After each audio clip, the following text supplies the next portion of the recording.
Hello students, कैसे हैं आप सब लोग। अकाउंट्स के मोस्ट इंपोर्टेंट क्वेश्चंस देने के बाद आप सबकी रिक्वेस्ट थी, सर हमें इको में और बीएसटी में भी कुछ कुछ क्वेश्चंस बता दीजिए जिससे क्लास ऑलमोस्ट पूरा का पूरा सिलेबस कवर हो जाए और मोस्टली क्वेश्चन उसी में से आ जाए। तो आज मैं तुम्हें इकोनॉमिक्स के सिर्फ और सिर्फ 30 क्वेश्चन बताने वाला हूं। मैंने पहले भी 40-20 क्वेश्चन बता रखे हैं। मैंने एक फाइनल लिस्ट बनाई है क्लास जिसके अंदर 30 मोस्ट इंपोर्टेंट क्वेश्चन बताऊंगा। पूरे एग्जामिनेशन में इससे बाहर कुछ नहीं आएगा, मोस्टली पेपर इसी में से मिलेगा। प्रॉब्लम क्या आएगी आगे मैं उसकी बात भी करूंगा, उसका सॉल्यूशन भी दूंगा और आपको पूरी स्ट्रैटेजी बताऊंगा इन 30 के 30 क्वेश्चन को कैसे लर्न करना है, कैसे लिखना है, कैसे समझना है। तो वीडियो एंड तक देखना, आपके बोर्ड एग्जामिनेशन में काफी हेल्प होने वाला है। राइट, स्टार्ट करते हैं। पहले मैक्रो इकोनॉमिक्स के 15 क्वेश्चन, फिर 15 क्वेश्चन इंडियन इकोनॉमिक डेवलपमेंट के। बट उससे पहले बताता हूं स्ट्रैटेजी, तुम्हें इन क्वेश्चंस को करना कैसे है। देखो, मैं तुम्हें 15 क्वेश्चन मैक्रो के दे दूंगा, 15 इंडियन इकोनॉमी के दे दूंगा। तुम्हारे पास अभी लगभग 15 दिन या 10 दिन का समय है बोर्ड एग्जामिनेशन में। 10 से 15 दिन, अगर मैं इको के गैप की बात हटा भी दूं ना तो भी क्लास तुम्हारे पास 10 से 15 दिन बचे हुए हैं। ठीक है, अब इन 10 से 15 दिन में या तो आप डेली दो दो क्वेश्चन करो, 2 क्वेश्चन डेली, 15 दिन में बन गए 30। तो इन 2 क्वेश्चन को तुम्हें लिखना है। सबसे पहले कोई भी बेस्ट 2 क्वेश्चन छांट लो। तुम 3 भी कर सकते हो, 4 भी कर सकते हो, मर्जी तुम्हारी। ठीक है, तुम उनको अपनी कॉपी में क्लास उनके आंसर्स लिख लो। मैंने अपने टेलीग्राम पे और व्हाट्सएप चैनल पे पूरे के पूरे नोट्स शेयर कर दिए एक ही फाइल में, इको के भी, बीएसटी के भी, इंडियन के भी, मैक्रो के भी, पूरे के पूरे नोट्स। मैं उसका लिंक भी दे दूंगा आपको डिस्क्रिप्शन में, वहां से भी ले लेना। आप अपने खुद के आंसर्स बनाओ। पहले आधा घंटा इन 2 क्वेश्चन को लिखो, अच्छे से समझ समझ के लिखना, वही जो तुम याद कर सकते हो। ठीक है, फिर क्लास तुम क्या कर सकते हो, आधा एक घंटा बैठ के उसे लर्न कर लो या अगले दिन सुबह उसे लर्न कर लो और शाम को एक बार उसको लिख लो। मतलब पहले तुम क्या करोगे, लर्न करोगे, फिर तुम लिखोगे। डेली 2 2 क्वेश्चन करोगे, 15 दिन में 30 क्वेश्चन कवर हो जाएंगे। सर नहीं, हमारा मैथ्स का है, फिजिकल का एग्जामिनेशन है, तो आप डेली 3 3 क्वेश्चन कर लो। 10 दिन में आपके 30 क्वेश्चन कवर हो जाएंगे। किसी एक दिन 1 कर लो, किसी एक दिन 2 कर लो। देखो यार, बोर्ड एग्जामिनेशन का जो गैप मिलेगा ना आपको 12 तारीख के बाद, 13 14 15 16 17, मैं तुम्हें उसमें पूरा का पूरा सिलेबस फिर से 0 to end अच्छे से रिवाइज करा दूंगा, बशर्ते आपने एक बार पढ़ा हो। हाँ, ये नहीं कह सकता कि 5 दिन में क्लास एक नए बच्चे को पूरा 0 से लेके 100 तक, इट्स नॉट पॉसिबल। ये भी मैं 90 मार्क्स ऐसे इसलिए बोलता हूँ क्लास आपको कि इन क्वेश्चन में आ जाएगा, आपने सिलेबस पढ़ रखा है। तो मैं जो भी कुछ कह रहा हूँ उन बच्चों के लिए कह रहा हूँ जिन्होंने एटलीस्ट सिलेबस को आधा या उससे ज्यादा पढ़ रखा है। अगर कुछ भी नहीं पढ़ा तो ऐसा तो मुश्किल ही कोई होगा जिसने कुछ नहीं पढ़ रखा होगा। ठीक है, तो ये स्ट्रेटजी करना, डेली 2 से 3 क्वेश्चन के आंसर तुम्हें लिखने हैं और उसी में से क्लास आपको पहले लर्न करना है, फिर आपको लिखना है। 30 क्वेश्चन ऐसे कवर हो जाएंगे। ठीक है, इसके अलावा तुम्हें जो सैंपल पेपर है, मॉक टेस्ट जो आने वाले हैं, वो सारी चीजें बना लेना, that is more than enough. बाकी एग्जाम गैप में एक बार पूरा सिलेबस करा दूंगा, सारी चीजें एक बार अच्छे से रिवीजन करा दूंगा। 3 प्रीमियम मॉक टेस्ट मिल जाएंगे एसपीसीसी ऐप पे, सारा का सारा आपका खत्म। इससे ज्यादा कुछ चाहिए नहीं आपको। सैंपल पेपर मैं करा दूंगा, चैप्टर वाइज एमसीक्यू मैं करा दूंगा, डायग्राम केस बेस्ड क्वेश्चन हो गया, इसके अलावा क्लास इमेज बेस्ड क्वेश्चन हो गया, वो सब तो मैं करा ही दूंगा आपको, तो चिंता की कोई बात है नहीं। ठीक है, तो ये हो गई तुम्हारी स्ट्रैटेजी। अब देखो प्रॉब्लम क्या है, एक प्रॉब्लम की बात मैं कर रहा था। क्वेश्चन तो तुम्हें मिल जाएंगे, ध्यान समझना। प्रॉब्लम ये है कि सिर्फ 14 ही क्वेश्चन आने वाले हैं पेपर में लिखने वाले। आपको पता है 34 क्वेश्चन लगभग पेपर में आते हैं 80 नंबर के अंदर, जिसमें से 20 क्वेश्चन तो प्योर एमसीक्यू रहता है। 40 क्वेश्चन में क्लास आपको लिखना है, रिटर्न में होगा, जिसमें से 7 एमसीक्यू, सॉरी 7 मैक्रो और 7 इंडियन। तो ये जो 7 मैक्रो, इसमें से भी 2 आपको न्यूमेरिकल मिलेंगे। तो मैक्रो में सिर्फ 5 क्वेश्चन है जो तुम्हें लिखना है, रिटर्न वाले 5 ही क्वेश्चन, इनके आंसर्स तुमको लिखने हैं।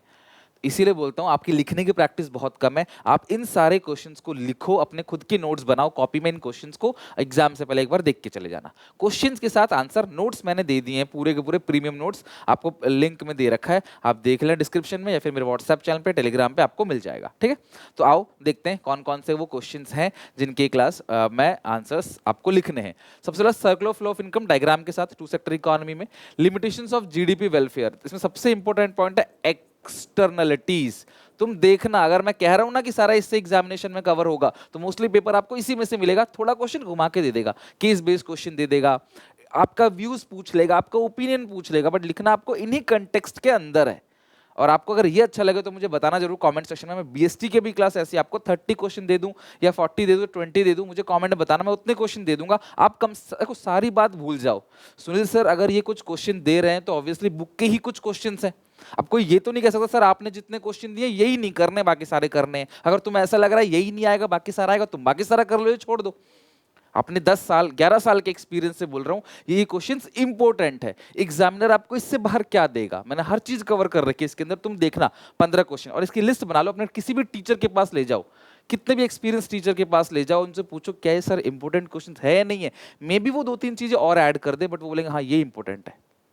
और मैं 10-15 इसको इसीलिए करता हूं ताकि तुम्हें एक मोटिवेशन आए, हाँ यार सिर्फ 15 क्वेश्चन ही तो है, कर लूंगा। अंदर से आता है ना, मैं बोलूँ 100 क्वेश्चन कर लो, आप वीडियो देखोगे नहीं, आप करोगे भी नहीं। अगर मैं कहता हूँ 15 क्वेश्चन कर लो, 90 मार्क्स तक टच कर सकते हो, मतलब 70 टच कर सकते हो आउट ऑफ 80, तो अंदर से एक मोटिवेशन तो आएगा ना, हाँ यार मैं कर सकता हूँ, मैं कोशिश करता हूँ, मेहनत करता हूँ, 15 नहीं 10 क्वेश्चन बनाऊंगा। तो वो एक मोटिवेशन लाने के लिए मैं कंसाइज करता हूँ क्वेश्चंस के नंबर को। अब कोई सिंपली बोले 15 क्वेश्चन कर लो 90 नंबर आ जाए, तो ये पॉसिबल नहीं है। तो इसीलिए स्टेटमेंट ऐसा आता है कि यार आप ट्राई करो, अंदर से मोटिवेशन है। इस टाइम आपको सबसे ज्यादा जरूरत है क्लास आपके इनर कोर को स्ट्रांग करने की, मैं उसी के लिए काम कर रहा हूँ। आई होप आप मेरी बात को समझोगे, वीडियो को सपोर्ट करोगे, ठीक है। देखो तो ये हो गया। अब जैसे मैंने ये क्वेश्चन दिया इंक्लूड, आप तो ये आपको पूरे का पूरे तीनों के तीनों प्रिकॉशन पढ़ने पड़ेंगे इनकम एक्सपेंडिचर प्रोडक्शन मेथड के, तब पता चलेगा क्या इंक्लूड होगा क्या नहीं। और मैंने तुम्हें प्रॉमिस किया था, आज ही बोल रहा हूँ, क्या क्या इंक्लूड होगा क्या क्या एक्सक्लूड होगा उसकी मैं एक सेपरेट वीडियो बना के दे दूंगा, बस उतना ही कर लेना बहुत है, ठीक है।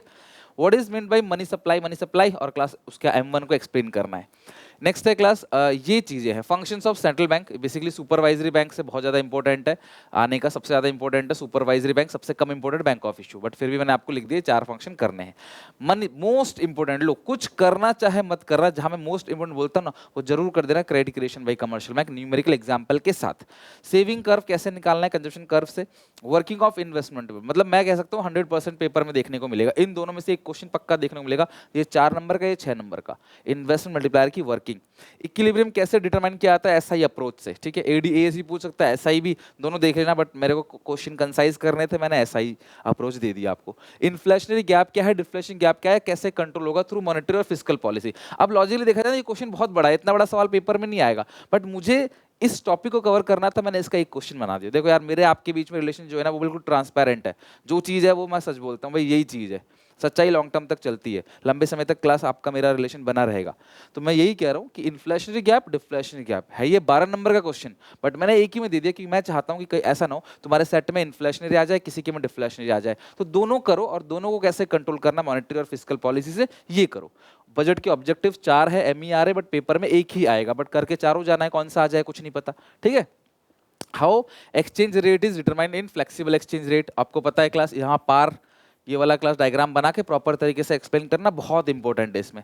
हो सके तो मैनेज फ्लोटिंग वाला टॉपिक भी पढ़ के चले जाना, मैनेज फ्लोटिंग क्या है, डेप्रिसिएशन एप्रिसिएशन का मीनिंग, उसका क्या इंपैक्ट पड़ेगा एक्सपोर्ट इंपोर्ट पे, वो बहुत जरूर देख लेना। कैपिटल और करंट अकाउंट के 3-3 कंपोनेंट। 15th क्वेश्चन, मैं जानता हूं कि ये इनजस्टिस है, आपको लगेगा सर आप कैसी बात कर रहे हो, आप इसे एक क्वेश्चन कह रहे हो, ये अकेले 10 क्वेश्चन के बराबर है। मैं मानता हूं तुम्हारी बात, मैं सहमत हूं आपकी बात से, लेकिन मैं कैसे कोई टॉपिक छोड़ दूं जब मुझे लगता है, जब मैं ऊपर लिख रहा हूं कि भाई 90 सारा कुछ इसी में से आएगा, तो मैं कुछ छोड़ नहीं सकता। तो इसीलिए क्लास मैंने आपको ये 15 क्वेश्चंस के क्लास कई सारे पॉइंट दे रखे हैं। आप सबसे रिक्वेस्ट है आप इन सबको याद करने के लिए पूरा होल 1 डे लो, पूरा एक दिन सिर्फ और सिर्फ इन पॉइंट्स को, बहुत ज्यादा नहीं, छोटे छोटे पॉइंट्स हैं, बहुत बड़े बड़े आंसर्स नहीं है। GDP, real GDP, nominal GDP फॉर्मूले के साथ difference, final goods intermediate goods का डिफरेंस, वॉलंटरी और इनवॉलंटरी अनएम्प्लॉयमेंट का meaning, autonomous accommodating, devaluation, depreciation, revenue expenditure, capital expenditure, revenue deficit, revenue receipt, sorry receipt, revenue receipt, capital receipt, balance of trade, balance of payment, current account, capital account, depreciation, capital loss. तो मे भी तुम्हें इसे याद करने में एक दिन लगे, मैं कहता हूँ 2 दिन भी लगते हैं ना, तो भी तुम ये सारा कर लो, यकीन मानो इससे बाहर कुछ नहीं आएगा मैक्रो इकोनॉमिक्स के अंदर, एवरीथिंग इज कवर्ड। सिर्फ 7 क्वेश्चन आने हैं लिखने वाले, 15 क्वेश्चन दे रखा है, और इन्हीं की नॉलेज के बेसिस पे MCQ भी बनेंगे। समझ रहे हो बात को। नेक्स्ट, इंडियन इकोनॉमिक डेवलपमेंट भी ऐसे ही करना है, इसमें भी लिखने की प्रैक्टिस करनी है। मुझे पता है तुम लोगों को आईईडी में लिखने में दिक्कत होती है, हाँ एक क्वेश्चन और भी न्यूमेरिकल, एडीएएस का न्यूमेरिकल और नेशनल इनकम का न्यूमेरिकल भी आएगा, मैं उसकी सेपरेट वीडियो बनाऊंगा, नेशनल इनकम के न्यूमेरिकल की और एडीएएस के न्यूमेरिकल की, वो भी जरूर देख के जाना, ठीक है। रीजन फॉर स्टैग्नेशन एग्रीकल्चर का जो भी प्रॉब्लम हुआ वो सारा जमींदारी सिस्टम हो गया, कमर्शलाइज किया गया फार्मिंग को, स्कैरसिटी थी इन्वेस्टमेंट की, वो सारी चीज लिखनी है। इंडिकेटर ऑफ डेमोग्राफिक प्रोफाइल के इंडिकेटर लिखने हैं। Discuss the role of SSI, जो कार्वे कमेटी का एसएसआई, उसका रोल लिखना है, बेनिफिट लिखना है, कैसे ग्रो किया और डेवलपमेंट कैसे हुई इकोनॉमी की। Long term goals of pipeline, in short में जैम्स बताया था, मुझे फुल फॉर्म चाहिए तुम सारे बच्चों से, जैम्स की, जीएमएस। व्हेन और व्हाई रिफॉर्म्स, कब और क्यों इंट्रोड्यूस किया गया। ह्यूमन कैपिटल फॉर्मेशन के सोर्सेज क्या क्या हैं, इवन इसके बेनिफिट्स भी पढ़ लेना, मैंने सिर्फ सोर्सेज लिखा है ना, प्लीज आप यहाँ पे ना बेनिफिट्स भी लिख लो, ह्यूमन कैपिटल फॉर्मेशन के बेनिफिट्स, ठीक है। Difference between institutional non institutional sources, carrying capacity, absorptive capacity या absorption capacity, bilateral multilateral trade, tariff barrier और नॉन टैरिफ बैरियर, ठीक है। मैंने आपको मल्टीलैटरल बैरियर नफ्ता बताया था, NAFTA, हो सके तो फुल फॉर्म लिख के बताना किसी को पता हो तो। What are the sources of rural credit के सोर्सेज, कोई भी क्लास 3-4 पॉइंट याद कर लेना सोर्सेज में, जो भी सोर्सेस है इंस्टीट्यूशनल चाहे नॉन इंस्टीट्यूशनल, और सबसे इंपॉर्टेंट है क्लास इंस्टीट्यूशनल सोर्सेस, जरूर करके जाना। Rural economic development is essential for Indian economic development, do you agree, क्या आपको अग्री करना। अब सेम यही क्वेश्चन तो नहीं आएगा, बट इससे मिलता जुलता क्वेश्चन जहां पे आपको ये बताना है कि रूरल एरिया को डेवलप करना बहुत जरूरी है पूरी इकोनॉमी को डेवलप करने के लिए, ठीक है। सरकार ने कौन कौन से मेजर्स लिए हैं एग्रीकल्चर मार्केटिंग को इंप्रूव करने के लिए, तो एग्रीकल्चर मार्केटिंग क्या है और सरकार ने कौन कौन से स्टेप्स लिए इसको इंप्रूव करने के लिए, ठीक है। नेक्स्ट है independence, the government has playing important role in generating employment directly और इनडायरेक्टली, सरकार कैसे एम्प्लॉयमेंट जनरेट कर रही है डायरेक्टली और इनडायरेक्टली, ये आपको बताना है। सिमिलर स्ट्रेटजी बहुत इंपॉर्टेंट है क्लास, सिमिलर स्ट्रेटजीज जो इंडिया चाइना पाकिस्तान ने बनाई है। 3 मेजर कंपोनेंट बताना है ह्यूमन डेवलपमेंट इंडेक्स के, HDI, उसके रैंकिंग, उसके अंदर जो हेल्थ इंडिकेटर है वो आपको क्लास देखना है, कोई भी 3 बताना है। Reason for slow down of growth and reemergence of poverty in Pakistan economy, Pakistan economy के बारे में बताना है। 2 मेजर चीजें हैं क्लास, फॉरेन रेमिटेंस पे डिपेंड करते हैं, पॉलिटिकल इंस्टेबिलिटी है, एग्रीकल्चर भी क्लास अप एंड डाउन होता रहता है, ये सब पॉइंट लिखने। अब 15th क्वेश्चन के मैंने इतने सारे पॉइंट्स दे दिए, आई नो ये एक क्वेश्चन के अंदर कवर नहीं है, इसे एक क्वेश्चन कहना इनजस्टिस होगा, मैं मानता हूं, लेकिन सब कुछ अगर चाहिए आपको तो अब देखो, ज्यादा नंबर लाने के लिए पढ़ना ज्यादा पड़ेगा, मेहनत भी ज्यादा करना पड़ेगा, सिंपल सी बात है। थोड़ा सा हम घुमा के कहते हैं कि हाँ एक ही क्वेश्चन है तो दिमाग में आता है चलो मैं कर लूंगा, एक मोटिवेशन आता है बस, और कुछ नहीं। तो अब इतने सारे क्वेश्चन के लिए आप 1 से 2 दिन, मतलब आप जो 15th क्वेश्चन है ना मैक्रो में और इंडियन में, आप 1 से 2 दिन मान के चलो, 4 दिन दो उसके ऊपर, कोई प्रॉब्लम नहीं है। बहुत सारे क्वेश्चन ऐसे जिनका आंसर आपको आता है तो वहां से समय बचाओ। कुल मिला के 10 से 15 दिन में ये सारे के सारे क्वेश्चन तुम्हें अच्छे से कॉपी में लिखना है, याद करना है, हर दूसरे तीसरे दिन पुराने क्वेश्चन को एक बार रिवाइज करना है। एक सब्जेक्ट की प्रिपरेशन कर रहे हो आप, बाकी एग्जामिनेशन में भी 4 दिन की छुट्टी है, उन 4 दिन में फुल डे के अंदर सब कुछ कराने की जिम्मेदारी मेरी है। अगर आप इसे कर लोगे तो वहां बहुत मजा आने वाला है आपको, इसकी मेरी गारंटी है। तो प्लीज़ यार, मैं आप सबको इतना मोटिवेट कर रहा हूँ, सपोर्ट करो, बट मुझे भी अंदर से बहुत मोटिवेशन चाहिए, तो प्लीज़ चैनल को सब्सक्राइब करो, वीडियो को शेयर करो अपने सारे दोस्तों में, अच्छा लगे तो लाइक करो, कमेंट में 2 लाइन लिखो, शायद ये चीज़ मुझे मोटिवेट करेगा आप सब लोगों को और मेहनत से पढ़ाने के लिए, ठीक है। अब इसके अंदर क्या है, ग्रीन रेवोल्यूशन, उसका इंपैक्ट, ब्रिटिशर्स का पॉजिटिव कंट्रीब्यूशन, पीसीबी, किसी को अगर एक्ट पता है तो मुझे बताना पीसीबी का ईयर कौन सा है। WTO का फंक्शन, नाबार्ड को थोड़ा एक्सप्लेन करना है, आउटसोर्सिंग हब बन गया है इंडिया, वो कैसे, self help group, most important है class self help group, horticulture, organic farming, sustainable development के एम्स, बेनिफिट ऑफ डाइवर्सिफिकेशन, ये भी क्लास बहुत इंपॉर्टेंट है, कैजुअलाइजेशन और इनफॉर्मलाइजेशन ऑफ वर्कफोर्स, ये भी इंपॉर्टेंट, ग्लोबल वार्मिंग के बारे में आ सकता है इमेज बेस्ड क्वेश्चन में, steps to be taken for attaining sustainable development, M क्या है और कौन कौन से स्टेप्स सरकार को लेने चाहिए, मोस्ट इंपॉर्टेंट लास्ट वाला है, प्लीज इसे मैं जो क्वेश्चन के अंदर रखना था, बट नंबरिंग 16 हो रही थी, ऑड हो रहा था थोड़ा सा, 31 क्वेश्चन हो जाते हैं, इसीलिए मैंने इसको यहाँ रख दिया। GLF कैंपियन और कल्चरल रेवोल्यूशन, लास्ट चैप्टर में विद डाटा, किसी चैप्टर का डाटा मत याद करना, लेकिन आखिरी चैप्टर का डाटा याद कर लेना। आई नो तुम लोगों को एक दिक्कत और आती है, मुझे पता है, मैं उसको सॉल्यूशन दूंगा। चैप्टर नंबर 7 में एम्प्लॉयमेंट और एम्प्लॉयमेंट चैप्टर में तुम्हें जो डाटा बेस्ड क्वेश्चन है उसको एक्सप्लेन करना नहीं आता, तो मैं क्लास स्पेशली क्लास उसको एक्सप्लेन कराऊंगा सेपरेट वीडियो में, उसके आंसर बताऊंगा कैसे लिखना होता है, यहीं पे ही लाइव आपके साथ सामने।